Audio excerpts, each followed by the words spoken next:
खुलुमबाय गोजोन फुंबिलिनि गाहाम हामलायनायखौ बयनिसिमबो जासिहरनाय थाबाय। दिनै 1 मार्च 2025 इं मायथाइनि सानसेनि फान्जामुथि थानाय राशिफोरखौ फरायथिना लाबाय। मेष राशि रां थिसननायनिफ्राय मुलाम्फा जागोन। वृष राशि गोदान रमान्टिक सोमोन्दो दानो हागौ।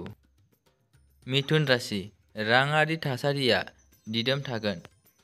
कर्कट राशि हरखाबै राङारि मुलाम्फा मोनगोन। सिंह राशि राङारि थासारिया सरासनस्रा थागोन। कन्या राशि फालांगियाव मुलाम्फा जागोन, नाथाय नाङै खरसायाबो बांगोन। तुला राशि सम्पथिजों सोमोन्दो थानाय आयदाफोराव जाफुंसार जानो हागोन। वृश्चिक राशि राङारि मुलाम्फा जागोन, नाथाय खरसायाबो बांनो हागौ। धनु राशि थाबथानाय रांखौ मोनफिननो हागौ। मकर राशि नाङै खरसाया बांनो हागौ, दोनथुमनायाव गोसो होनो हागौ। कुम्भ राशि मोनसे गोख्रों राङारि थासारि थागोन आरो रां थिसननायनिफ्राय मुलाम्फा जागोन। मीन राशि मोनसे गोदान फालांगि जागायनो सानगासिनो दं, जाय राङारि मुलाम्फा लाबोगोन। दिनैनि राशि फोरमायनाया एसेनोसै।